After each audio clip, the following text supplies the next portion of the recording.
UPSC का exam दे के वो 50 रैंक से नीचे कैसे ले गए हैं। ठीक है। हम्म।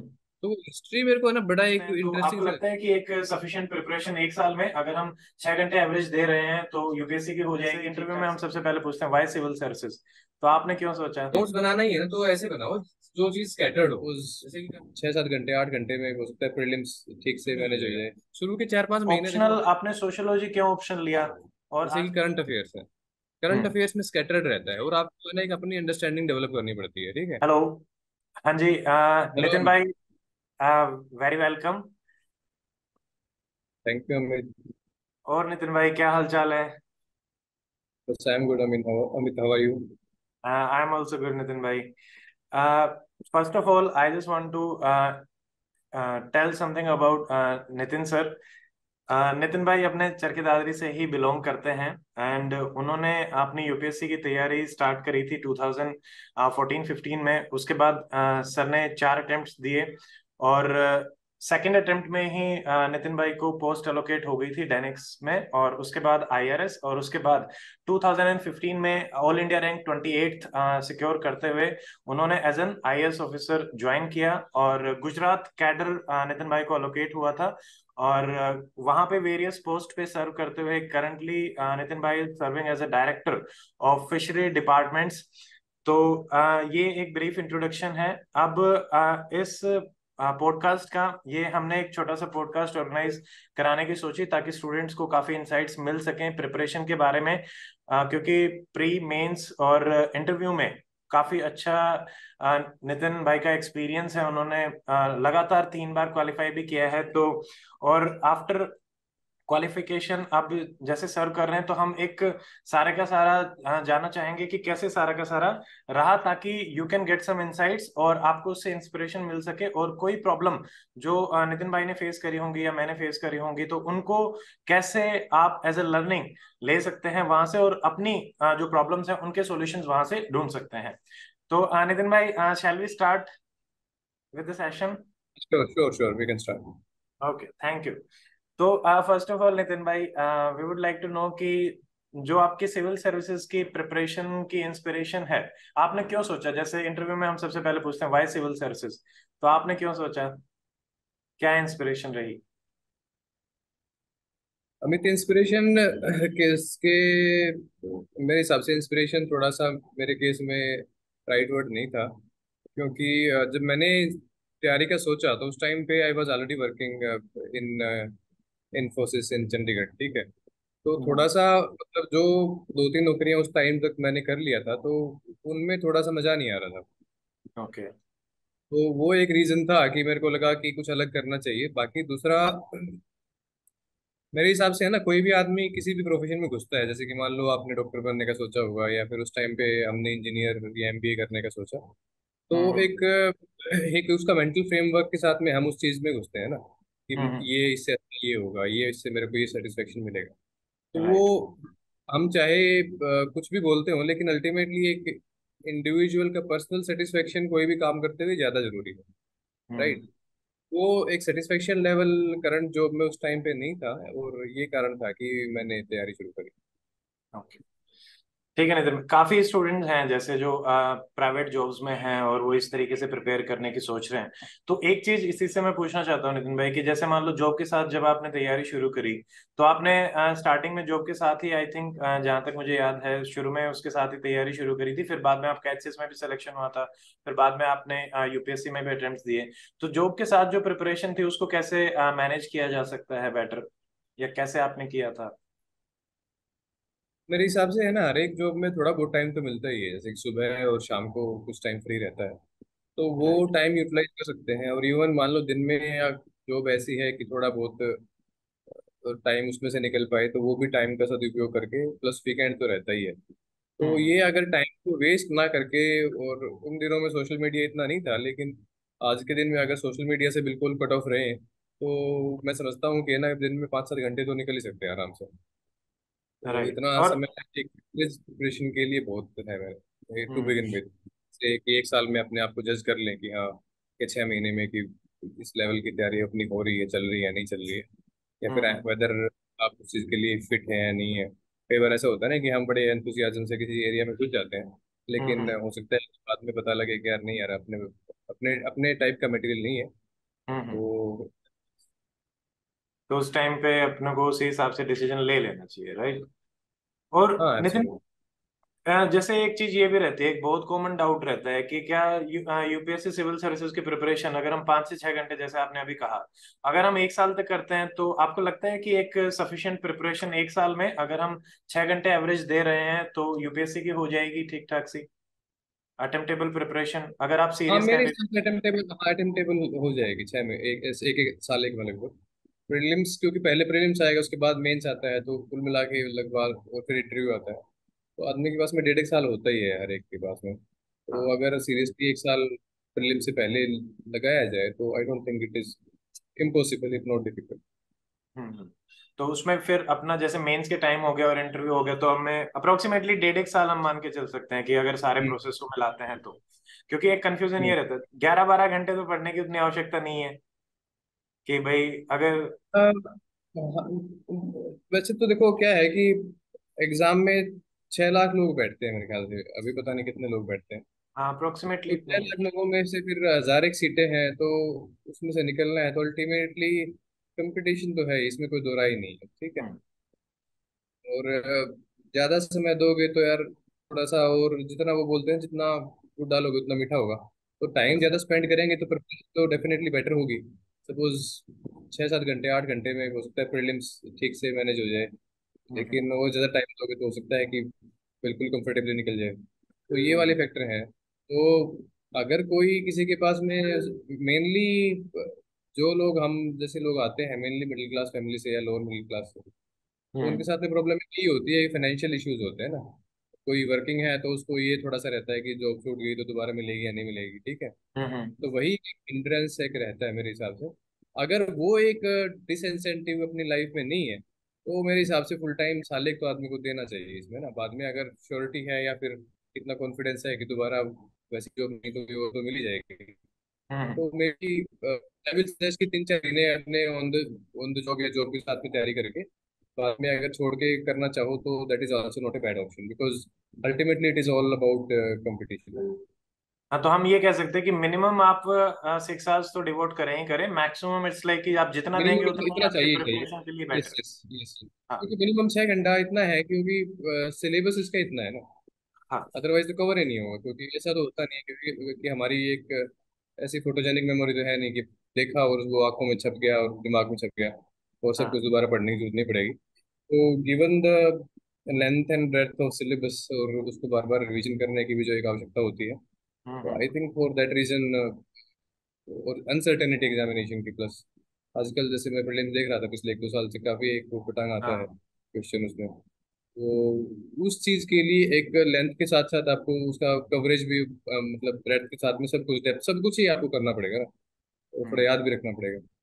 टाइम तो दोनों चाहिए ही मिनिमम छः डायरेक्शन आठ में घंटे मतलब विड्थ भी जितनी ज्यादा हो सकती है प्लस डेप्थ भी आजकल, क्योंकि दोनों ही इंपॉर्टेंट होती जा रही है, और वो टाइम के हिसाब से आप जितना टाइम हम्म, देंगे उतना ही दोनों चीजें कवर अप हो पाएंगी। इसमें एक पॉइंट आप कह रहे थे नितिन भाई absolutely। कि जैसे फोटोजेनिक मेमोरी नहीं होती किसी की, नहीं होती, ये तो हमें सबको ही पता है। But still there are some people, जैसे कि आपका ही एग्जाम्पल ले, या फिर जैसे फॉर एग्जाम्पल मैंने भी जब दिया था, तो आपने भी जैसे 4 बार प्री क्वालिफाई किया, 3 बार आप सेलेक्ट भी हुए, फाइनल लिस्ट में भी आए, ठीक है। मैंने जैसे 6 अटेम्प्ट दिए, उसमें से 5 प्री क्वालिफाई करे। तो कुछ चीजें हैं जो हमें हेल्प करती हैं, तो आपकी वो क्या चीजें थी कि जिन्होंने चीजों को मेमोराइज करने में हेल्प किया, क्योंकि इतना वास्ट सिलेबस है, और पॉलिटी है, हिस्ट्री है, फैक्ट्स हैं, तो वो कैसे याद रखें? मेरे हिसाब से उससे ज्यादा जरूरी है कि ना कि हर एक एग्जामिनेशन का हर एक फ्लेवर होता है, ठीक है। जैसे कि हम्म आप वही मान लो बैंक पीओ का एग्जामिनेशन दोगे या फिर एसएससी का दोगे, तो है हम्म ना, हर, मैं ये नहीं बोलूंगा कि तो वो आसान है, ठीक है। हम्म उनका एक अलग प्रिपरेशन का एक एक एक डायरेक्शन है उसका। तो हम्म मेरे हिसाब से कोई भी अगर तैयारी करता है ना, तो इस एग्जामिनेशन के लिए और बाकी एग्जामिनेशंस के लिए भी एक एक अप्रोच को दिमाग में बिठाना, सेट करना और उसको बार बार रीइंफोर्स करना, ये बहुत जरूरी है। और वो रीइंफोर्स कैसे होती है और कैसे उसको रिफ्रेश करते हैं हम, कि आपने पिछले 15 20 साल के एग्जामिनेशन के पेपर्स उठाए, ठीक है। हम्म और you try to get the context कि है ना कि वो कैसे और क्यों पूछा होगा वो क्वेश्चन। फिर आप हाँ। देखोगे कि यार कि पिछले साल में कुछ एक है ना, एक लेवल में और एक है ना डायरेक्शन में एग्जामिनेशन की में भी चेंज आ रहा है। जैसे हम्म। आजकल का आप देखोगे तो कुछ अलग था, बीच में कुछ एक अलग था, ठीक है। तो अपने को है ना वो तीन चार अपने दिमाग में ऑप्शंस बन जाते हैं कि यार कि either the examination can come in this way और इन दैट वे और इन दैट वे। उससे हम्म। हमारी प्रिपरेशन को एक डायरेक्शन बढ़िया से मिलती है, और hmm. We are automatically able to find out कि है ना कि कौन सी चीज को छोड़ना है कौन सी का नहीं। मैं एक एग्जांपल देता हूँ। जैसे कि हम्म। न्यूज़पेपर है, ठीक है।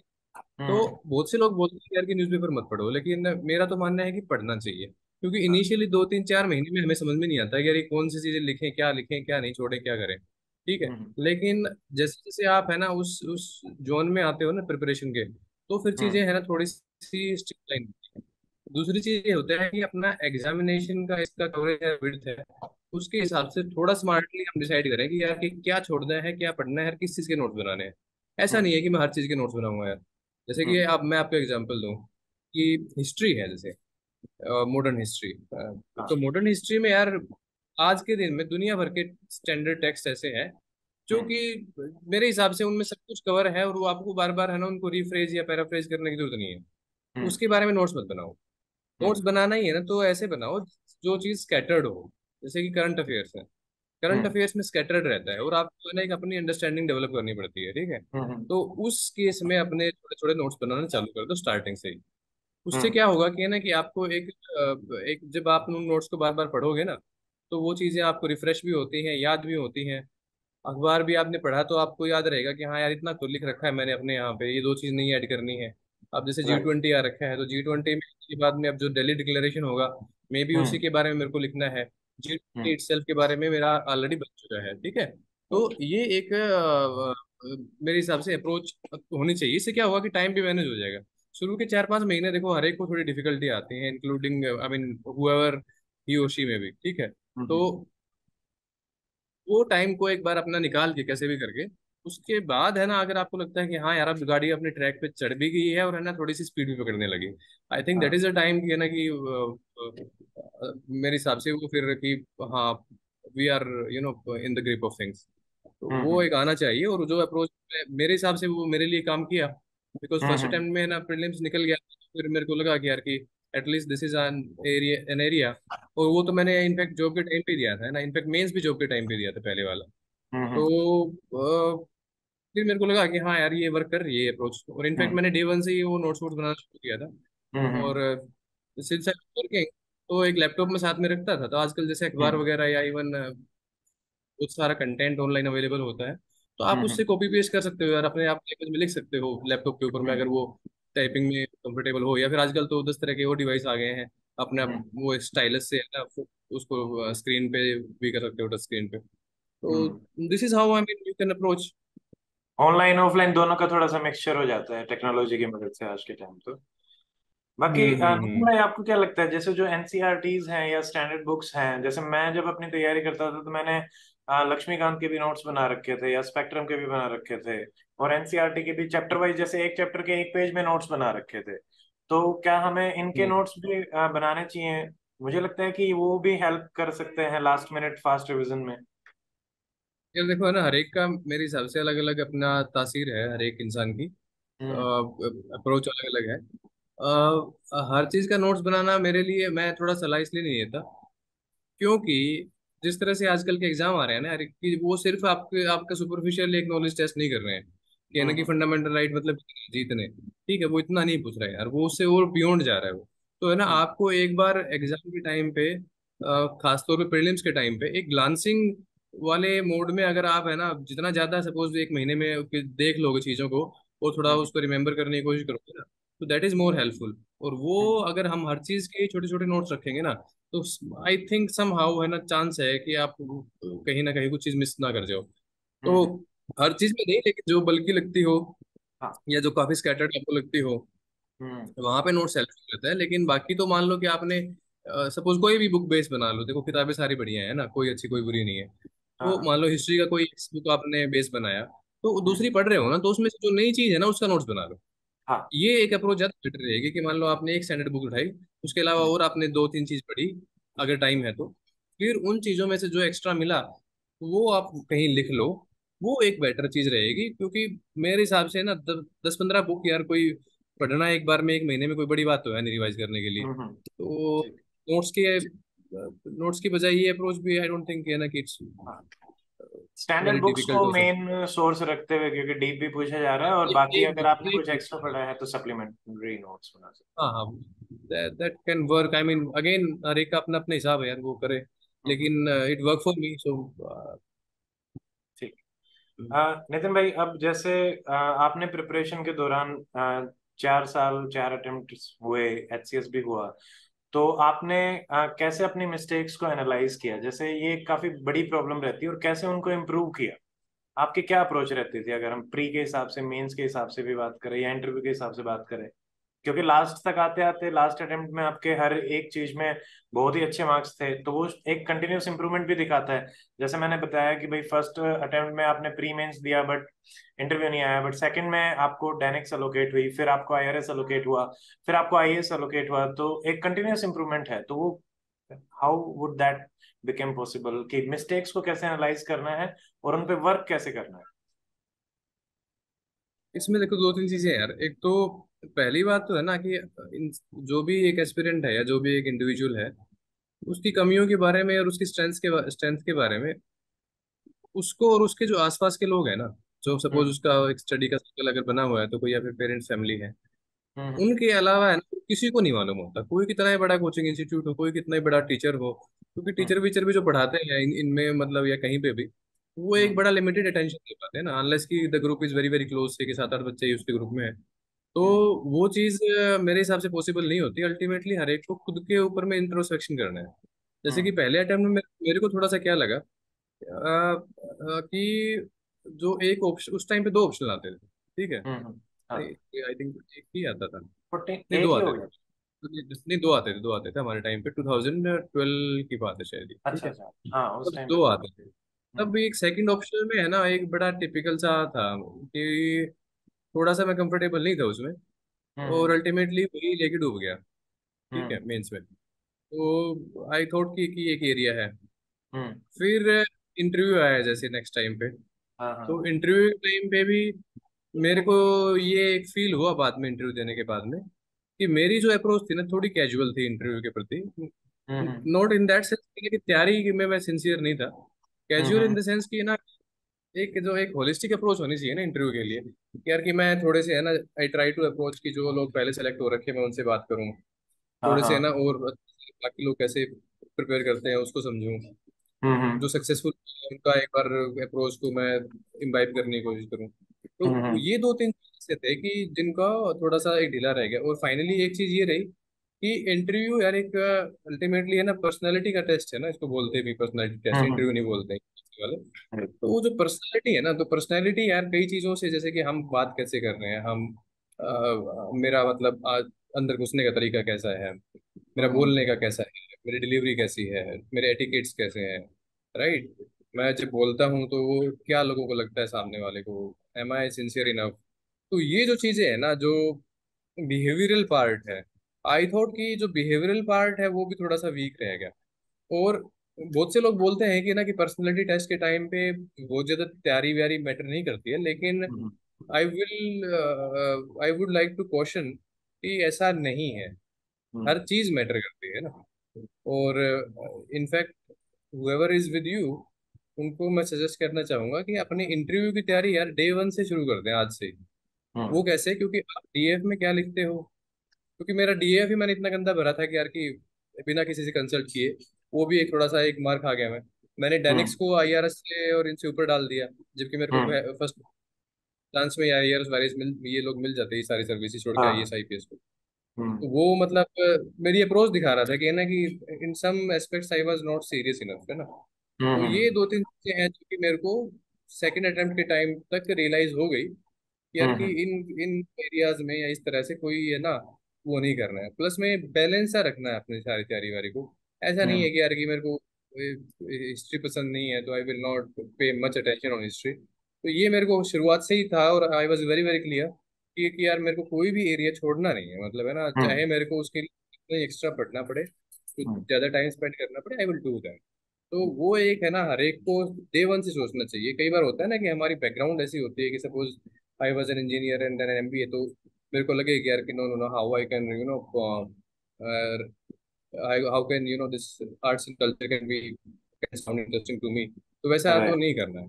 तो वो अप्रोच दिमाग से निकाल देनी है, चाहे आपके ह्यूमैनिटीज का बैकग्राउंड है, चाहे कॉमर्स का है, चाहे किसी चीज का भी है, साइंस का है, तो यार सब हम्म कुछ करना, कोई चीज को वीक नहीं छोड़ना यार, सीरियसली ऐसा ना हो कि सीरियसली नहीं लिया, that can hmm be very very. दो नंबर से लोग बाग है ना, लिस्ट से बाहर भी हो जाते हैं, अंदर भी हो जाते हैं। राइट। मतलब मेन गोल को ध्यान में रखते हुए उसके लिए जो चीजें रिक्वायर्ड हैं वो करनी पड़ेंगी, even if you like it और if you don't like it you have to do. और इंट्रोस्पेक्ट करते रहना चाहिए बार बार। हम्म। नितिन भाई, प्रिपरेशन में जैसे अगर अपन बात करें जो प्रिलिमिनरी की टेस्ट सीरीज है, कि मान लो मार्क्स कम ज्यादा आ रहे हैं, तो उसको कैसे इफेक्टिवली यूज करना है, प्लस मेंस के हिसाब से भी अगर हम कहें तो जीएस और ऑप्शनल में आंसर राइटिंग किस फ्रीक्वेंसी में करनी चाहिए, डेली भी करना ठीक रहेगा या फिर लास्ट में आके देना ठीक रहेगा? मेरे हिसाब से है ना, अगेन मैं बात टाइम की ही करूंगा, क्योंकि हम्म अगर एक चीज जो जो लग्जरी है पूरे एग्जामिनेशन में वो टाइम है। हम्म इसमें इंटेलिजेंस लग्जरी नहीं है, हम्म। इसमें सिंसियरिटी लग्जरी नहीं है, इसमें कोई भी चीज है ना, बाकी फैक्टर्स है ना, वो गिवन है, राइट। उनके बिना कोई चीज हो नहीं पाएगी पहली बात तो। हम्म फिर अल्टीमेटली जो एक चीज जो जिसमें आदमी इकोनोमाइज कर सकता है ना, वो टाइम है। तो जहां तक मेरे को लगता है ना कि टेस्ट सीरीज एक लिमिटेड यूटिलिटी है टेस्ट सीरीज की, हम्म प्रीलिम्स के टाइम पे या किसी भी फेज के ऊपर में, जब तक इंसान फुल्ली प्रिपेयर्ड नहीं है ना, हम्म। टेस्ट सीरीज का मतलब बनता ही नहीं पहली बात तो। राइट। सब तुम प्रिपेयर्ड नहीं हो, तुम दे के आए, 5 क्वेश्चन छूट गए, तो क्या मतलब हुआ उसका अटेम्प्ट करने का? I mean your score will be low, थोड़ा सा डिमोरलाइज करेगा वो। हम्म। तो हमेशा टेस्ट सीरीज वेस्ट सीरीज के हाथ तभी लगाना चाहिए जब लगे कि यार हाँ, अब मैं ठीक लेवल पे आ गया हूँ चीजें और हाथ में आ गई हैं लगभग प्रिपरेशन। हाथ में आ गई। नहीं तो कई बार ये होता क्या है कि कोचिंग इंस्टीट्यूट वगैरह भी कई बार क्या करते हैं कि डिफिकल्टी लेवल उनका ऊपर नीचे होता रहता है, करते रहते हैं, ताकि कैंडिडेट को हर लिहाज से टेस्ट कर लें और उसकी भी मेंटल स्ट्रेंथ है वो अपने आप इवेल्युएट कर लें लोग बाग। राइट। तो वो लेकिन तैयार नहीं हो तो वो डिमोरलाइज भी बहुत कर सकता है। तो आई विल सजेस्ट कि प्रीलिम्स के टाइम पे 2 4 5 7 जो भी टेस्ट देने हैं, टेस्ट सीरीज नहीं सिर्फ टेस्ट अपने 5 7 जो भी, उससे बेटर ये है कि यूपीएससी वाला देखो, that is a the authentic what should I से, जो authentic previous year benchmark. Papers अपने हैं। हाँ, तो वो ऑथेंटिक बेंचमार्क है रादर देन की सो कॉल्ड किसी भी इंस्टीट्यूट की टेस्ट सीरीज। तो वो आप दे के देख लो रादर, ये ना कि आपका इसमें क्या बनता है। हम्म। इवन मेरी भी मैं कंप्लीटली एग्री करता हूँ नितिन भाई, मुझे मेरी भी यही अप्रोच रहती थी कि जितने अगर मान लो पेपर भी दिए हैं तो उसमें से जो मैं ट्राई करता था कि जो स्पेशली करंट अफेयर के अगर कोई क्वेश्चन है ना और जिसकी पॉसिबिलिटी है पूछे जाने की, मार्क्स छोड़ो कि भाई मार्क्स आपके 80 आ रहे हैं, 100 आ रहे हैं या 120 भी आ रहे हैं, उससे फर्क पड़ने वाला है ही नहीं क्योंकि वैसे क्वेश्चन रेप्लिकेट भी नहीं होते, बट हाँ वहां से इंफॉर्मेशन डिराइव करी जा सकती है कि भाई ये रेलेवेंट इंफॉर्मेशन है, दिस कैन बी आस्क्ड, तो उसके अपने साथ साथ नोट्स बना लो, ये एक यूटिलिटी मुझे लगती थी टेस्ट सीरीज की। बाकी ठीक है। और अब एक चीज नितिन भाई, जैसे इसका तो हो गया है ऑप्शनल, आपने सोशियोलॉजी क्यों ऑप्शन लिया? और आज के टाइम पे अगर कोई स्टूडेंट सोचता है सोशियोलॉजी ऑप्शन लेने की, तो उसके क्या मतलब सोशियोलॉजी ऑप्शनल के क्या बेनिफिट्स हैं और क्या चैलेंजेस रहेंगे आपके अकॉर्डिंग? आई मीन मेरे हिसाब से है ना, किसी का भी जो क्राइटेरिया होना चाहिए ना, वो कंफर्ट का होना चाहिए। हम्म। जैसे कि मैंने सोशियोलॉजी इसलिए लिया है, मैंने बताया आपको कि 2 ऑप्शनल थे उस टाइम पे मेरे पास में, हाँ। जब पहला अटेम्प्ट। तो दोनों में से मतलब मेरे पास में चॉइस क्या थी कि मैं मैनेजमेंट ले लूँ बिकॉज एमबी किया था, या फिर मैकेनिकल इंजीनियरिंग ले लूँ, या फिर, लेकिन उस टाइम पे मैं किसी से बायस्ड या फिर इन्फ्लुएंस हुआ कि लोग बाग क्या बोलते हैं, लोगों की क्या ओपिनियन है। तो हम्म चंडीगढ़ में जो भी सर्कल था वो लोग बोलते थे कि यार कि ये चल रहे हैं आजकल। तो हम्म। मैं उस बहाव में है ना, I chose public administration first और उसके बाद में सोशियोलॉजी सेकंड वाला। ओके। तो but later on I realise कि है ना कि यार कि जिस चीज में मजा आ रहा है ना, मतलब वो चीज रिटेन करने का फायदा है, ना कि ये हम्म। बोलने में। हो सकता है कि यार कि किसी को स्केटिंग बहुत बढ़िया आती हो, लेकिन आपका एप्टीट्यूड है वो शूटिंग का है, ठीक है, हाँ। तो ये वो वाली बात है। तो हम्म ऑप्शनल के बारे में किसी के ओपिनियन से इन्फ्लुएंस में तो मैं तो सजेस्ट करूंगा कि एक बार सिलेबस देख लो उठा के। 2 घंटे लगेंगे मेरे ख्याल से सारे सभी सब्जेक्ट्स के सिलेबस उठा के, मतलब जो अपने जोन में है। लाइक सपोज आपकी एजुकेशनल बैकग्राउंड है या फिर अपना टेस्ट है, क्योंकि जनरल स्टडीज में होता है ना कि हमें यार इस एरिया में सबसे मजा आ रहा है, तो मे भी उससे अलाइन होता हुआ जो भी एक सब्जेक्ट है तो वो ऑप्शनल ले लें तो बेटर रहेगा। और बाकी रही बात सोशियोलॉजी की, तो सोशियोलॉजी मेरे को ये लगा कि थोड़ा सा है ना एक मतलब पर्सनली भी मेरे को लगा कि यार की थोड़ी वैल्यू एडिशन हुई है लाइफ में। एक जो हम्म। चीज़ों को देखने का पर्सपेक्टिव है वो काफ़ी एक चेंज हुआ है। दैट वे मतलब I I found it very very interesting, है ना। जैसे कि हम यार सोचते हैं कि यार कि महिलाओं का है ना किस तरह से उनका स्टेटस क्या है कैसे है, तो उसकी बहुत सारी हम्म। थ्योरीज जब पढ़ते हैं तो पता लगता है कि यार कि वास्तव में जो हो रहा है बहुत चीज़ें तो गलत है ही यार, डेफिनेटली, है ना। ऐसे ही राइट। कास्ट रिलीजन के बारे में जितनी चीज़ें पढ़ते हैं तो अपने हम जहाँ रह रहे हैं उसी परिवेश को ज़्यादा समझने का एक मौका मिलता है इस सब्जेक्ट से। सिलेक्शन हो चाहे ना हो तो कम से कम ये आदमी एक थोड़ी मेच्योरिटी तो आती है ना। एग्जैक्ट। इवन मुझे याद है नितिन भाई, अगर आपको ध्यान हो, अपन पार्क में मिले थे दादरी, और हम्म। मैं मेडिकल साइंस मेरा ऑप्शनल था, मैं आपसे डिस्कस करने आया था, और आपके जो नोट्स थे, जो अभी बुक आ चुकी है आपकी, एसेंशियल्स ऑफ हम्म। सोशियोलॉजी वाली, तो वही नोट्स आपने मेरे को दिए थे, मैंने प्रिंट आउट निकलवाया था। और एक इनिशियल स्टडी मैंने वहीं से करी थी, क्योंकि मेरा सोशियोलॉजी में इंटरेस्ट था। मेडिकल साइंस, क्योंकि उस टाइम पे छुट्टी नहीं मिलती थी, एक दिन की छुट्टी होती थी, तो एक दिन में रिवाइज करना डिफिकल्ट था। अभी तो क्या है कि थोड़ा सा 5 दिन का गैप रहता है, नेक्स्ट वीक पे रहते हैं पेपर, तो उस हिसाब से उतनी प्रॉब्लम नहीं आती। तो उसमें काफी हेल्प मिली, और वही नोट्स मैंने तो लास्ट तक उन्हीं को ही फॉलो किया था, अपार्ट फ्रॉम जो एक क्लासेस मैंने लगाई थी। तो और अभी भी अगर हम देखते हैं, तो जैसे आपकी जो बुक थी, तो इवन काफी स्टूडेंट उसको पढ़ते हैं, and there has been student who have scored 320 plus also. और मैंने तो एक टेस्टिमोनियल ये भी पढ़ा था, उन्होंने सिर्फ 25 times he red only your book. जब मैं तैयारी में था तब की बात बता रहा हूँ, 2018-19 के आसपास की। तो उन्होंने लिखा हुआ कि भाई मैंने सिर्फ यही एक बुक पढ़ी है, बार बार पढ़ी थी। तो उस टाइम पे आई थिंक पहला ही एडिशन आया था, उस टाइम के आसपास ही फर्स्ट एडिशन आया था बुक का। तो ये तो है ही। और बाकी जैसे इस चीज में नितिन भाई, जैसे जो आपके नोट्स रहे, आई थिंक उन्होंने काफी हेल्प करी बुक को लिखने में, जो आपने बनाए थे और जो आपकी अप्रोच रहती थी। हम्म। हाँ मतलब मैं बता रहा हूँ ना कि यार कि मेरे शायद आई थिंक एक मजबूरी थी कि सिंस जॉब में था ना, तो जॉब में अपने समय को समय का सदुपयोग करने के लिए कि ठीक है हम्म। बैठे हैं, सपोज लंच हो गया या कुछ ऐसा खाली टाइम आ गया तो उस टाइम पे कोने में बैठ के अपने कंप्यूटर के ऊपर में टाइप कर लिया लिख लिया। तो हम्म। बट अल्टीमेटली रियलाइज की है ना कि वो अप्रोच काफी एक फ्रूटफुल और है ना प्रोडक्टिव रही, क्योंकि हम्म। एक है ना उससे जो अपना ऑर्गेनाइज करना था ना एक सारे कंटेंट को, वो बड़ा बढ़िया हो गया था। अब मतलब जैसे कि हम कोई स्टैंडर्ड टेक्स्ट पढ़ते हैं तो यार उसको डायग्राम वायग्राम बनाना है क्या करना है, वो वहीं पे मिल गया या कुछ नया मिल गया उसके बारे में। इंटरनेट हम्म। मतलब उस टाइम पे इतने मेच्योर उस अवस्था में नहीं था, लेकिन still it was very good. तो हम्म। वहां से काफी मिला मतलब। तो मेरे को हमेशा मतलब शुरुआत में तैयारी के ये लगता था कि यार अगर देखो आप 6 लाख लोगों में खड़े हो आज के दिन में, है ना। हम्म। 6 लाख लोग बहुत। राइट। फिर उसके बाद में अगर आईएएस बनना है तो यार डबल डिजिट में रैंक तो लेके आनी पड़ेगी, है ना। राइट। और उसमें भी सब चाहिए कि यार कि हाँ अपने होम क्वार्टर के आसपास मतलब घर के आसपास रहे, तो 50 से नीचे चाहिए। सही तो है। अब ये है ना ये एक स्टार्टिंग पॉइंट मेरे हिसाब से किसी की भी प्रिपरेशन के टाइम पे होना चाहिए, हम्म। है ना।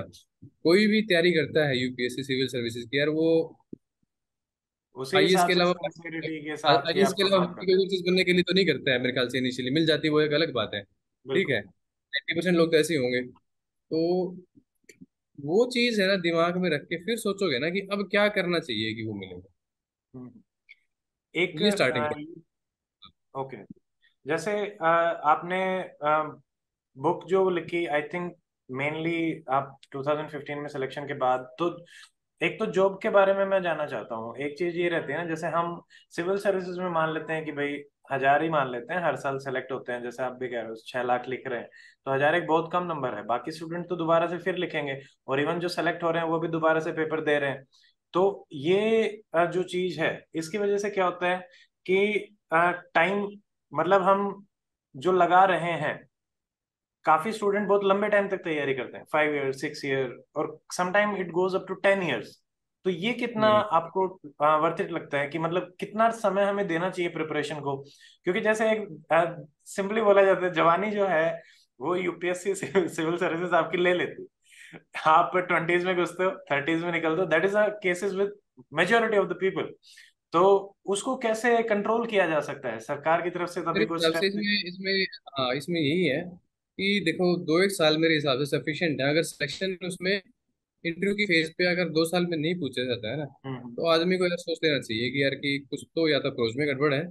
हम्म मैक्सिमम एक अटेम्प्ट और देख लिया जाए। हम्म लेकिन उसके बियॉन्ड मेरे हिसाब से अगर इंटरव्यू तक नहीं पहुंचते हो ना हम्म 3 साल के बाद, तो यार थोड़ी डिफिकल्टी है अप्रोच में। हम्म ठीक है। और हम्म क्योंकि अगेन इतना समय देना, लाइफ के अपने इतने प्रोडक्टिव ईयर्स उसमें डाल देना, हम्म, कहीं ना कहीं मेरे को भी लगता है एक सिचुएशन दूसरी होती है कि मान लो पहले अटेम्प्ट में या सेकंड में है ना कुछ मिल गया टाइप से। अब हाँ आदमी को लगता है कि यार कि now you are in that system, और अब तो यार पब्लिक सर्विस में आ ही गए हैं, हम्म अब मे यू कैन ट्राई। वो फिर आदमी है ना उस लूप में फंस जाता है। मतलब it is like that vicious हाँ circle type type of hmm I will से।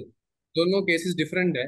सेकंड वाले केस में maybe yes, I mean you can try as long as hmm you are in service, और एक बार लेवल पे आप पहुंच गए हो अभी, ठीक है ना। अब हम्म वो एक इंक्रीमेंटलिज्म ही थोड़ा सा आपको हेल्प करेगा, और वो आप कर दे रहे हो उसको। हम्म दूसरी जो पहला वाला केस बताया मैंने, वो मेरे ख्याल से अवॉइडेबल है। एक हम्म लिमिट आदमी को अपनी रखनी चाहिए। ठीक है। हम्म। क्योंकि इसमें मतलब हर आदमी और हर जगह हम देखते हैं ना, ग्लोरिफिकेशन काफी है, बट जो डार्क साइड है रियलिटी की, आफ्टर 7 8 इयर्स ऑफ प्रिपरेशन आप किस मेंटल स्टेट में रहेंगे, फैमिली सपोर्ट और जो अल्टरनेटिव हम अगर उसके बारे में बात करते हैं, तो उसके लिए भी कई चीजें हो जाती हैं, थोड़ा सा डिफिकल्ट हो जाता है। बट देन अगेन मतलब सारी चीजों को एनालाइज करते हुए कि भाई अप्रोच कैसी चल रही है, सही चल रही है, गलत चल रही है, तो आप उस हिसाब से डिसीजन ले सकते हैं। बाकी मुझे भी यही लगता है कि सरकार को भी चाहिए कि 3 अटेम्प्ट्स कर दो, जैसे नीट में है। उसके बाद जिसको भाई अच्छे से देना है दे लेते हैं, उसके बाद दे कैन थिंक वो अपना अच्छे से और कंट्रीब्यूट कर सकते हैं सोसाइटी में भी, इकोनॉमी में भी। बाकी नितिन भाई एक और चीज, जैसे आपकी मार्कशीट काफी वायरल हुई थी इंटरनेट पे, जो आपने शेयर करी थी। तो आपको क्या लगता है मार्क्स का कितना रोल रहता है हमारे इनिशियल यार स्टेजेस? मार्क्स का पूरा रोल है। हम्म इनफैक्ट है ना, कोई भी ऑब्जेक्टिव अगर स्टैंडर्ड ऑफ इवेल्युएशन रखना है तो मार्क्स के हम्म अलावा तो कुछ हो ही नहीं सकता मेरे हिसाब से। हम्म, बिल्कुल। ऐसा नहीं है कि वो है ना एक एक इस चीज को डिस्करेज करने के लिए था कि अच्छे मार्क्स ना लाए जाएं, या फिर मार्क्स का जो एक सिस्टम है वो खराब है। वो हम्म, इसलिए था क्योंकि कई बार है ना मन छोटा नहीं करना चाहिए टाइप से ना। हाँ एग्जैक्टली लाइफ दूसरा चांस देती है, तीसरा हाँ देती है, चौथा देती है, पांचवा भी देती है, ठीक है। तो हम्म वो सिर्फ उसी पॉइंट को अंडरस्कोर करने के लिए था, बाकी उसका उससे बियॉन्ड कोई भी मतलब नहीं था। हम्म डेफिनेटली यार जो लोग बढ़िया स्कोर करते हैं, मतलब this thing is desirable because it shows कि they have worked hard, they are right probably intelligent also, ठीक है, and hmm probably they have focused in right direction. उसमें बुरा राइट क्या है? लाइक आई थिंक हाँ एवरीबडी वांट्स दैट ओनली ना। ठीक है। हम्म, बट बिल्कुल इसके एक वही आध बार, हाँ यस। वही दो एस्पेक्ट हैं। जिन्होंने अच्छा किया डेफिनेटली उनकी हार्डवर्क तो दिखाता ही है, बट अगर नहीं कमा रहे हैं तो उसमें डिस्करेज नहीं होना, बिकॉज हाँ आपको मतलब अपॉर्चुनिटीज भी मिलेंगी। और इंट्रोस्पेक्ट करो ना, हाँ इंट्रोस्पेक्ट करो इंट्रोस्पेक्शन यार, के लिए, क्योंकि इंट्रोस्पेक्शन कई बार जरूरी है। काफी लोग इसको दूसरे तरीके से ले लेते हैं कि मार्क्स का तो मतलब कुछ रोल है ही नहीं। इसीलिए मैंने ये स्पेशल नहीं क्वेश्चन ऐसा पूछे कि नहीं है, मुझे ऐसा भी नहीं है। आई एग्जैक्टली थिंक यही दिस लगता is very very fatalistic and very very है। हाँ डिफिटिस्ट एक वो आर्ग्यूमेंट है ये तो, कि यार कि हाँ मार्क्स का रोल ही नहीं है लाइफ में। ऐसा नहीं हाँ, होता है, ठीक है। ऐसा नहीं ऐसा होता। बिल्कुल नहीं है ये तो। अगेन कोई किसी भी फील्ड में जाता है चाहे, मतलब और कैसे आप एक मतलब इवन माँ बाप भी यार अपने बच्चे को किसी ना किसी तरीके से इवेल्युएट करते हैं ना, ठीक है। Evaluate कर। उसके ऑब्जेक्टिवली कोई मार्क्स नहीं देते हैं, लेकिन in the back of their mind they have something है कि ना he is doing more, he is doing less, और समथिंग राइट लाइक दैट ना। वो हमें एरियाज ऑफ इम्प्रूवमेंट भी दिखाने की तो कोशिश करते हैं, वहीं से पता चलते हैं सारी चीजें। बाकी नितिन भाई जॉब के साथ बुक्स लिखने के लिए टाइम आपने कैसे निकाला, और मतलब क्या रीजन रहा? आपने जैसे सोशियोलॉजी वाली बुक आपने लिखी, और अभी रिसेंटली आपने ये मॉडर्न हिस्ट्री वाली बुक, इवन मैंने भी इस बुक को ऑर्डर किया था बिकॉज क्योंकि सोशियोलॉजी वाली तो मैंने आपकी पढ़ी है, तो मुझे बहुत पसंद आई थी। और ये तो मैं देख चुका हूँ सारी की सारी बुक। और रिसेंटली जैसे मैंने आपसे बात भी करी थी, तो मैं सोच भी रहा था कि 3 सब्जेक्ट्स को स्टार्ट करने की यूट्यूब पे ना, जैसे क्योंकि यूट्यूब पे मैं काफी क्लासेस लेता हूँ। एक तो मॉडर्न हिस्ट्री की क्लासेस, एक पॉलिटी की, और एक इकोनॉमी की। तो मॉडर्न हिस्ट्री में आई वाज थिंकिंग कि आपकी बुक से मैं स्टूडेंट्स को पढ़ाना चाह रहा था फॉर प्री एंड मेंस, जो भी हमारे पास कंटेंट है। तो मैं ये जानना चाह रहा था कि आपने सोचा क्यों कि यार ये बुक लिखनी चाहिए, क्या आवश्यकता थी? आप आराम से जॉब में थे, रिलैक्स थे। नहीं, ऐसे थोड़ा सा खाली नहीं बैठा जाता, मेन तो रीजन ये था। ठीक है। तो दूसरा मेरे को मतलब लिखने का है, मतलब थोड़ा बहुत अखबार अखबार में लिख लेते हैं, एक आधी बार आर्टिकल वार्टिकल। तो एक हिस्ट्री काफी इंटरेस्टिंग लगती थी मेरे को, है ना, जब मैंने पढ़ी थी। तो हमेशा जो मैंने बताया ना आप लोगों को कि यार यूपीएससी का एग्जाम दे के वो 50 रैंक से नीचे कैसे ले गए हैं। ठीक है। हम्म। तो हिस्ट्री मेरे को है ना बड़ा एक इंटरेस्टिंग सी लगती थी कि जैसे आप कोई भी बुक उठा लो, बाकी उनमें कोई ना कोई लिमिटेशंस थी उसकी। राइट। हम्म। तो वो लिमिटेशंस दूर करने के लिए मैं हमेशा है ना इंटरनेट पे बहुत पढ़ता था, मतलब है ना कि हम्म। जैसे कि गूगल बुक्स इंटरनेट पे है तो उसमें से कुछ सर्च किया और उसमें से कुछ निकला, उसको पढ़ लिया। तो ये हम्म। सोच सोच के है ना मैंने बहुत सारा मतलब एक रिसर्च टाइप सा हिस्ट्री पे कर रखा था। और हम्म। अल्टीमेटली उसकी वजह से हुआ क्या कि मतलब एक नोट्स भी ठीक ठाक बने ही हुए थे उस टाइम पे भी। हाँ। और उसके बाद भी है ना वो इंटरेस्ट कभी कम नहीं हुआ, मतलब ऐसे ही कभी बैठे हैं तो खोल के देख लिया, विकिपीडिया पे आर्टिकल पढ़ लिए दुनिया भर के कि क्या था हम्म। क्या था। वो एक जो इंटरेस्ट है ना, तो फिर और मेरे को ये भी लगता था कि सम हाउ जैसे एग्जाम इवोल्व हो रहा है ना, तो हम्म। उसमें कहीं ना कहीं जो हम जो पढ़ रहे हैं वो इनसफिशिएंट हो जाएगा। उसका रीजन ये है, हर बार हम्म। यार वो सेम क्वेश्चन तो दे नहीं सकते। बिल्कुल। ठीक है ना। कुछ ना कुछ हमको उनके जो थ्रेड हैं पिछले एग्जामिनेशंस के पेपर्स के, उन थ्रेड्स को पकड़ के कुछ एक्स्ट्रा अपने को करना पड़ेगा, जिससे कि मैं एक फुल प्रूफ मेरी प्रिपरेशन हो जाए। तो वो सोच राइट। के है ना मैंने हिस्ट्री की अपनी तैयारी उस टाइम पे करी थी, और मतलब उसी को एक्सटेंड करके आई थॉट कि आई शुड प्रेजेंट समथिंग और उसको इंटरेस्टिंग बनाया जाए थोड़ा सा, है ना। जैसे कि होता क्या है कि बड़ी बोरिंग सी होती है हिस्ट्री, कुछ एक बुक्स हम्म। ऐसी हैं जिनमें टेक्स्ट टेक्स्ट है, आदमी को मतलब यार विजुअलाइजेशन हम्म। करने में भी दिक्कत होती है। तो हम्म। वो एक लिमिटेशंस दूर करने के लिए, और फिर मेरे को ये लगता था कि यार कि बाई चांस किसी के पास में सपोज कोचिंग वोचिंग नहीं है, कोई मेंटोर नहीं है तुम्हारे जैसा बढ़िया अमित, तो थैंक यू। उनको भी है ना थोड़ा सा कैसे मतलब एक डायरेक्शन दिया जाए। That was the whole purpose. और ऐसे ही मतलब मन कर रहा था तो लिख दिया हमने हिस्ट्री का book. I think even we have ये वेरी जो लेस आप time now, two minute and I think 30 seconds और समथिंग। हम्म। सो ठीक है नितिन भाई, तो फर्स्ट ऑफ ऑल पहले तो जैसे आप लिमिटेशन की बात कर रहे थे, आई एग्री, सोशियोलॉजी वाली बुक में भी हमने देखा था और उस हिसाब से वहां पे भी आपने इस प्रॉब्लम को काफी हद तक सोल्व करने की कोशिश करी थी and you help many student. तो इसमें भी आई बिलीव, क्योंकि मैंने बुक को तो देख ही लिया है, तो with your permission I would like to start classes from this book, ताकि ज्यादा से ज्यादा स्टूडेंट्स को जो क्वालिटी कंटेंट है, जो गैप्स हैं प्रिपरेशन में, वो फिल हो सके, उनको भी ज्यादा से ज्यादा हेल्प मिल सके। नहीं, डेफिनेटली अमित, है ना, इस बुक को है ना जैसे हमने लिखा था तो इसमें मतलब बाई चांस अगर कोई मिस्टेक रह गई हो तो I would like look forward to that also, कि आप और आपके जो भी स्टूडेंट्स हैं वो थोड़ा हाँ। पॉइंट आउट करें। फर्स्ट एडिशन में जनरली ऐसा होता है कि मिस्टेक्स रहती हैं, बिकॉज हाँ। प्रूफ रीडिंग में गलतियां हो जाती हैं, फिर उसके ट्रांसलिटरेशन में जो भी है गलतियां नहीं होती हैं बिल्कुल, मतलब कई। उस चीज में भी हम अपनी तरफ से जो भी चीजें होंगी तो वो एक प्रोएक्टिवली सबके लिए बेनिफिट रहेगा। And because we have a limited time right now, तो Nitin bhai last I just want to ask कि हम्म। एक तो फैमिली और जो फ्रेंड्स हैं उनका जो हमारी प्रिपरेशन में रोल रहता है, प्लस आप क्या मैसेज देना चाहेंगे फॉर सिविल सर्विसेज एस्पिरेंट इन 1 और 2 लाइन, बिल्कुल प्रिसाइज। यार फैमिली का बड़ा रोल रहता है, क्योंकि आज ये है ना प्रिपरेशन बड़ी स्ट्रेसफुल है। तो फैमिली या कोई भी एक आधा फ्रेंड ऐसा होता है जो कि थोड़ा सा भी सपोर्ट प्रोवाइड कर दे कि हाँ यार तेरे में दम है। क्योंकि ना कहने वाले बहुत लोग हैं, लेकिन हाँ कहने वाले कि हाँ तेरे से हो पाएगा वो बड़े कम लोग हैं। तो हम्म। मेरे हिसाब से कोई वैल्यू नहीं है उस चीज़ की, है ना, मतलब हम्म। इनवैल्यूएबल है। और सेकेंडली जो लोग तैयारी कर रहे हैं उनके लिए मैसेज ये है कि यार कि अपने आप में विश्वास रखो यार, और अपने आप से चीटिंग मत करना। कई लोग मैं देखता हूँ कि यार कि मूवी वूवी बहुत देखते हैं, फिर सोशल मीडिया में रहते हैं, ये करते हैं वो करते हैं, किसी और चीज़ में लगे रहते हैं। Don't do that. I think you only know कि ना कि आपको कहाँ जाना है, आपके अलावा आपकी कोई और दूसरा हेल्प कर नहीं पाएगा। खुद सो के लिए दैट्स इट एंड ऑनेस्ट रहना। या सो दैट्स इट और थैंक यू ठीक है नितिन भाई, अमित। बहुत अच्छा लगा, काफी दिन बाद एटलीस्ट इस बहाने अपनी बात भी हुई एंड मुलाकात भी होगी।